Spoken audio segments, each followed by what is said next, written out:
चला तर विद्यार्थी मित्रांनो, प्रथम वर्ष सर्व अभियांत्रिकी व्यवसायातील जे प्रशिक्षणार्थी आहेत त्यांच्यासाठी आपण आजच्या या व्हिडिओमध्ये कार्यशाळा व गणित व शास्त्र वर्कशॉप कॅल्क्युलेशन अँड सायन्स या विषयातील मल्टिपल चॉईस क्वेश्चन MCQ मधील वर्ग, वर्गमूळ, गुणोत्तर व प्रमाण आणि शेकडेवारी या पाठावरील जी भारत स्किल निमी मॉड्यूलची जी प्रश्नोत्तरे आहेत त्याचं स्पष्टीकरणासह आपण या व्हिडिओमध्ये पाहणार आहोत.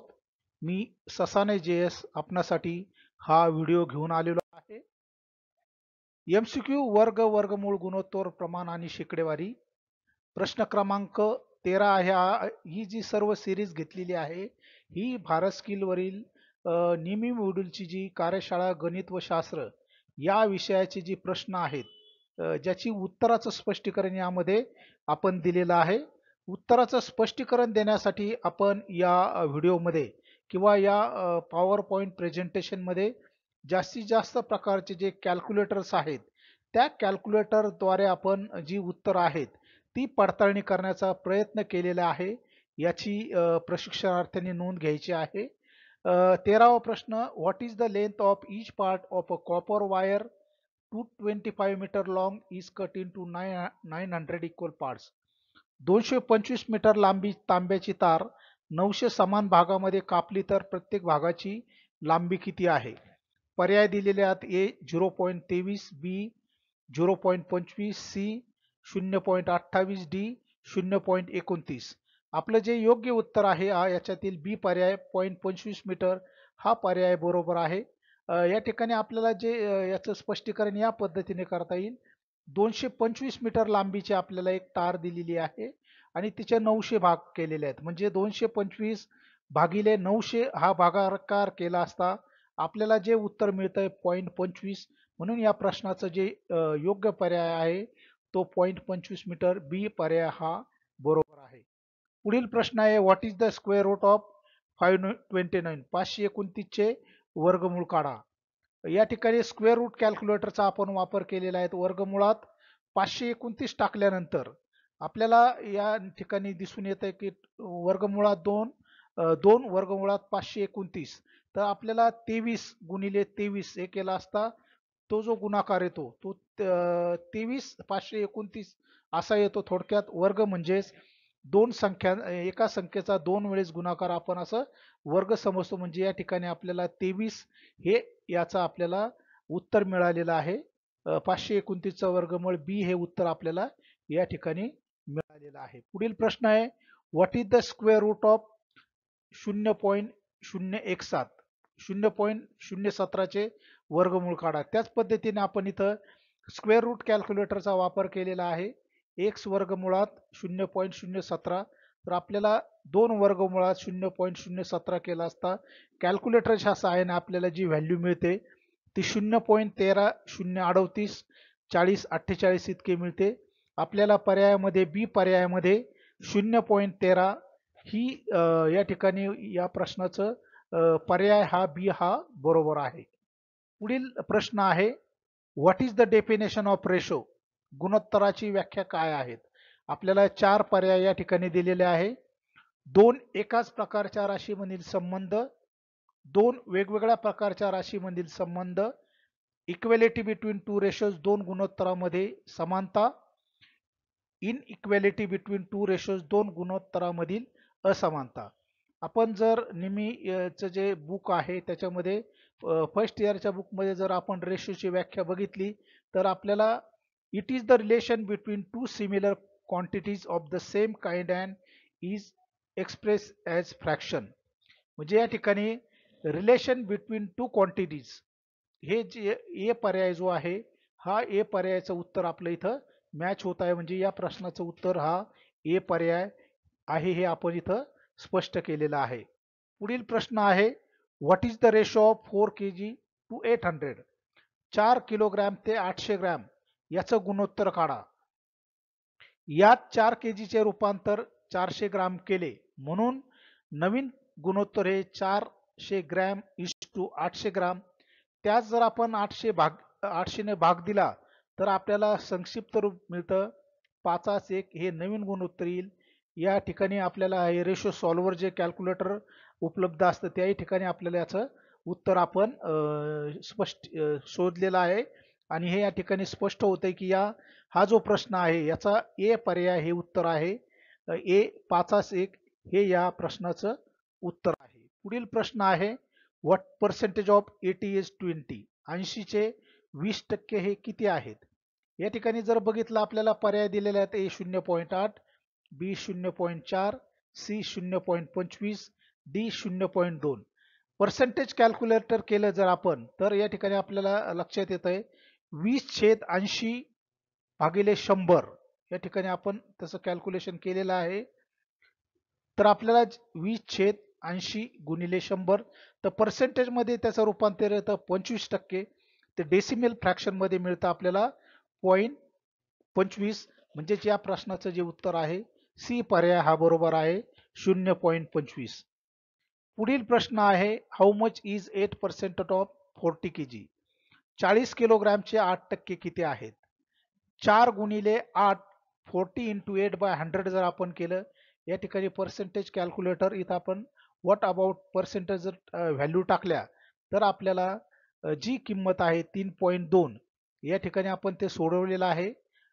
40चे 8% वाय बरोबर पी पर्सेंटेज किती येईल तर आपल्याला या ठिकाणी 3.2 तर ए बरोबर 2.2 kg, बी बरोबर 3.2 kg, सी बरोबर 4.2 kg, डी बरोबर 5.2 kg. तर बी पर्याय हा या प्रश्नाचा आपल्याला उत्तर आहे. या ठिकाणी आपल्याला या पद्धतीने सोडवता येईल. 40 गुणिले 8 डिवायडेड बाय आपण जर 100 केलं तर या पद्धतीने सुद्धा आपल्याला हे उदाहरण सोडवता येईल की ज्याचं उत्तर आपल्याला 3.2 बी पर्याय हे उत्तर इथं स्पष्ट होत आहे. पुढचा प्रश्न आहे कन्वर्ट 52% इंटू फ्रॅक्शन. 52% अपूर्णांकात परावर्तन करा. इथं पर्सेंटेज टू फ्रॅक्शन कॅल्क्युलेटर आपण वापरलेला आहे. तर आपल्याला या ठिकाणी त्याचं जे आन्सर मिळाले 13/25 हे कशा पद्धतीने आलेलं आहे बघा. 52% म्हणजेच 52 divided by 100 0.52 divided by 1 into 100/100 तर आपल्याला जे उत्तर मिळतं 52/100. याला जर आपण 13ने याला जर आपण संक्षिप्त रूप दिलं तर आपल्याला 13 डिवायडेड बाय 25 हे संक्षिप्त रूप मिळतं. म्हणजे आपला सी पर्याय या ठिकाणी या प्रश्नाचं उत्तर आहे. पुढील प्रश्न आहे convert 0.456 decimal fraction into percentage. 0.456 या दशमान अपूर्णांकाचे शेकडेवारीत रूपांतर करा. पर्याय दिलेले आहेत 45.6, 0.0456%, 0.456%, परत 0.456% असे पर्याय या ठिकाणी दिलेले आहे. आपण या ठिकाणी रूपांतर जर केलं 100ने गुणलं आणि 100ने भागलं तर आपल्याला 45.6 डिवायडेड बाय 100 आणि ते पर्सेंटेज मध्ये आपण त्याचा विचार केला तर आपल्याला बी ए पर्याय इथं या ठिकाणी बरोबर आहे 45.6%. पुढील प्रश्न आहे what is the x value for 2x plus 62 बरोबर 102. आपण या ठिकाणी सोडू 2x अधिक 62 बरोबर 102. Subtract 62 from both side 2x plus 62 minus 62 बरोबर 102 मायनस 62. 2x बरोबर 40. Divide both bye 2 2x bye 2 40/2 तर x ची व्हॅल्यू मिळालेली आपल्याला 20. म्हणजेच यामधील सी पर्याय हा आपला बरोबर पर्याय आहे. पुढील प्रश्न आहे what is the square root of decimal number 550.37. या ठिकाणी आपण डायरेक्ट कॅल्क्युलेटर स्क्वेअर रूट कॅल्क्युलेटरने आपण उदाहरण स्पष्ट केलेलं आहे. स्क्वेअर कॅल्क्युलेटरचा वापर करून आपण the principal real root of 550.37 is 23.45. म्हणजेच आपल्या या ठिकाणी डी पर्याय हा हे आपलं उत्तर या ठिकाणी बरोबर आहे. पुढील प्रश्न आहे 1.25 या अपूर्णांकाचे दशमान अपूर्णांकात रूपांतर करा. 1/25 1ला जर 25 ने आपण भागाकार दिला तर दशांश चिन्ह पूर्ण केल्यानंतर जर आपण त्या ठिकाणी 10 100 या क्रमाने जर आपण गेलो तर 1/25 तर आपल्याला जे उत्तर मिळतं सी पर्याय हा बरोबर आहे. सी बरोबर 0.04. पुढील प्रश्न आहे what is the side AB if AC is equal to 10 cm, BC बरोबर 6 सेंटीमीटर. या ठिकाणी आपल्याला जो पायथागोरसचा प्रमेय आहे, पायथागोरसचा प्रमेय वापरून आपल्याला हे उदाहरण या ठिकाणी आपल्याला सोडवता येणार आहे. 10 आणि 6 एक बाजू दिलेली आहे. एक बाजू दिलेली आहे 6 सेंटीमीटर, दुसरी बाजू दिलेली आहे 10 सेंटीमीटर. जर आपण पायथागोरसचा थेरम जरी वापरला तरी या ठिकाणी आपल्याला लक्षात येईल बाजू वर्ग कर्ण वर्ग बरोबर बाजू वर्ग अधिक भुजा वर्ग. आपण या ठिकाणी घेतलं 10 कर्ण आहे, त्यानंतर 6 ही बाजू आहे, x वर्ग 10 चा वर्ग बरोबर x वर्ग वजा 6 वर्ग. 10 चा वर्ग आपल्याला आहे या ठिकाणी 100, x वर्ग बरोबर वजा 6 चा वर्ग 36, x वर्ग बरोबर 10 चा वर्ग 100 वजा 36. आपल्याला x वर्गची व्हॅल्यू मिळते 64. वर्गमुळात केल्यानंतर आपण 64 हा 8 चा वर्ग आहे, म्हणजेच ए पर्याय आपला या प्रश्नाचं हे योग्य पर्याय उत्तर आहे. पुढील प्रश्न आहे त्याच पद्धतीचा. BC साइड दिलेली आहे 15 सेंटीमीटर, AC साइड 9 सेंटीमीटर दिलेली आहे. तर उर्वरित बाजू काढा असा प्रश्न आहे. 15 सेंटीमीटर 9 सेंटीमीटर. त्याच पद्धतीने आपण B बरोबर C स्क्वेअर वजा A स्क्वेअर A वर्ग बरोबर 15 चा वर्ग वजा 9 चा वर्ग, B बरोबर 15 चा वर्ग 225 वजा 81. तर जी किंमत मिळते आपल्याला 144. 144 हा 12 चा वर्ग आहे, म्हणजे या ठिकाणी डी पर्याय हे आपलं या प्रश्नाचं योग्य उत्तर आहे. पुढील प्रश्न त्याच पद्धतीचा आहे. बाजू दिलेल्या आहेत AC AB बरोबर 7 सेंटीमीटर, BC बरोबर 5 सेंटीमीटर. तर उर्वरित बाजू शोधा. त्याच पद्धतीने आपण साइड A बरोबर 7, साइड B बरोबर 5, इतर बाजू आपल्याला शोधायची आहे. वर्ग जे पायथागोरसचा थेरम किंवा इथं सूत्र आपण C बरोबर A वर्ग वजा A वर्ग अधिक B वर्ग, 7 चा वर्ग अधिक 5 चा वर्ग, 7 चा वर्ग 49 प्लस 25 वर्गमुळात 74. याचं वर्गमूळ काढल्यास आपल्याला 8.60 233. 8.6 हे या प्रश्नाचं योग्य उत्तर आहे, म्हणजेच बी हा पर्याय या प्रश्नाचं योग्य उत्तर आहे. पुढील प्रश्न आहे what is the length of L2 if total length L is 2.75 metre, L1 is to L2 बरोबर 2:3. जर L1 व L2 यांच्यामधील गुणोत्तर 2:3 असून एकूण लांबी 2.75 मीटर असेल तर L2 ची लांबी काढा. या ठिकाणी उदाहरणात L बरोबर आपल्याला दिलेला आहे 2.75 मीटर, L1 आणि L2 चं गुणोत्तर दिलेलं आहे 2:3. 2.75 बरोबर 2x अधिक 3x असं मानलेलं आहे आपण. 2.75 बरोबर 5x, x बरोबर 2.75 डिवायडेड बाय 5. तर x ची किंमत आपण इथं शोधलेली आहे 0.55. L2 ची लांबी आपण मानलेली आहे 3x. L2 बरोबर आपण जी x ची व्हॅल्यू शोधलेली आहे 0.55.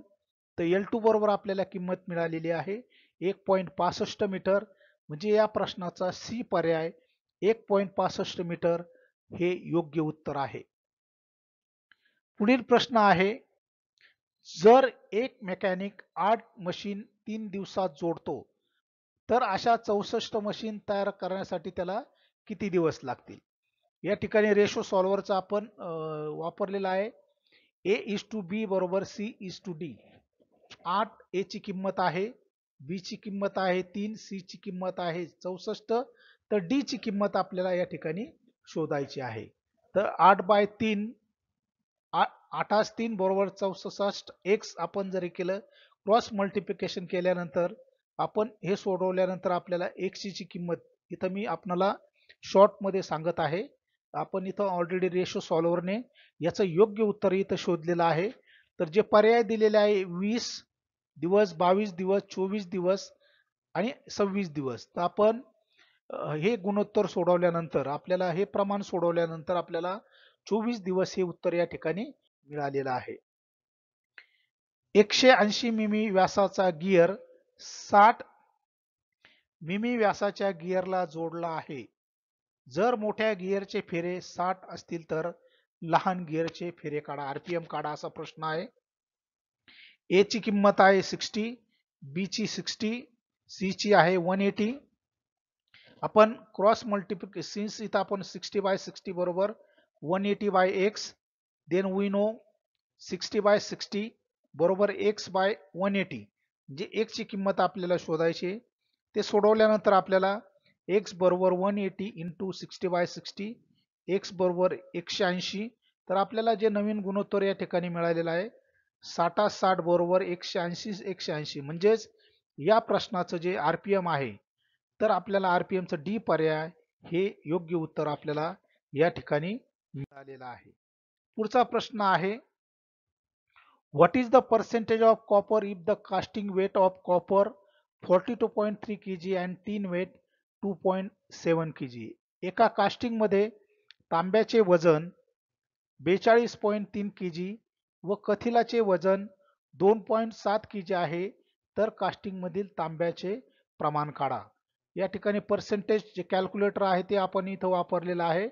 आपल्याला जी 39.6 42.3 अशी इथं आपल्याला जी व्हॅल्यू दिलेली आहे 42.3 चं पर्सेंटेज आपण इथं मिळालेलं आहे आपल्याला.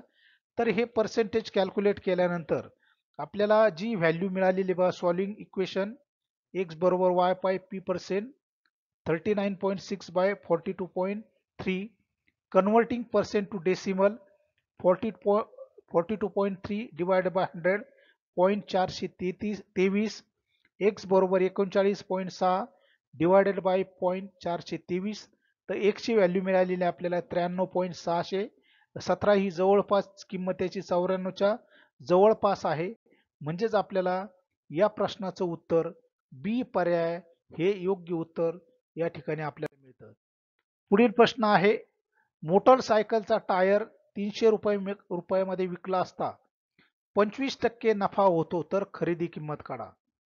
आपली जी सेलिंग कॉस्ट प्राइस आहे ती 100 रुपीज आपण असं समजलेलं आहे इथं आणि प्रॉफिट आपल्याला मिळालेला आहे 25 रुपये असं या ठिकाणी 25% नफा असा आपण समजलेला आहे. देअरफॉर सेलिंग प्राइस म्हणजे त्याची विक्री किंमत झाली 125. Applying unitary method for selling price 125 cost price बरोबर 100%. For selling price ₹1 cost price बरोबर 100/125. For selling price of ₹300 cost price 100/125 into 300. तर आपल्याला किंमत मिळालेली आहे 240 रुपये. म्हणजे 300 रुपयामध्ये टायर विकला असता आपल्याला जो 25% नफा होतो तर खरेदी किंमत आपल्याला या ठिकाणी सी पर्याय हे याचं योग्य उत्तर आहे 240 रुपये ही आपल्याला याची किंमत मिळालेली आहे. पुढील प्रश्न आहे what is the decimal fraction of conversion. 18.5% चे दशांश अपूर्णांकात रूपांतर करा. 18.5 डिवायडेड बाय 100 जर आपण केलं तर आपल्याला जी व्हॅल्यू मिळते ती मिळालेली आहे 185. म्हणजे या ठिकाणी या प्रश्नाचं जे उत्तर आहे ए पर्याय हा बरोबर पर्याय आहे. तर विद्यार्थी मित्रांनो, प्रशिक्षणार्थी मित्रांनो, या पाठामध्ये आपण हा जो व्हिडिओ आहे या व्हिडिओमध्ये वर्गमूळ, गुणोत्तर प्रमाण, शेकडेवारी याविषयीची भारत स्किलवरील असणारी जी प्रश्न आहेत त्याची जी बहुपर्यायी MCQ आहेत त्याच्या जी उत्तर आहेत ती स्पष्टीकरणासह या व्हिडिओमध्ये आपण पाहिलेली आहेत. निश्चितच या व्हिडिओचा आपणास येणाऱ्या जी CBT असेल त्या CBT मध्ये या व्हिडिओ आपण वेळोवेळी पाहून सराव केल्यास आपल्याला या प्रश्नाची उत्तरं CBT मध्ये देण्यासाठी मदत होईल अशी आशा मला वाटते. धन्यवाद.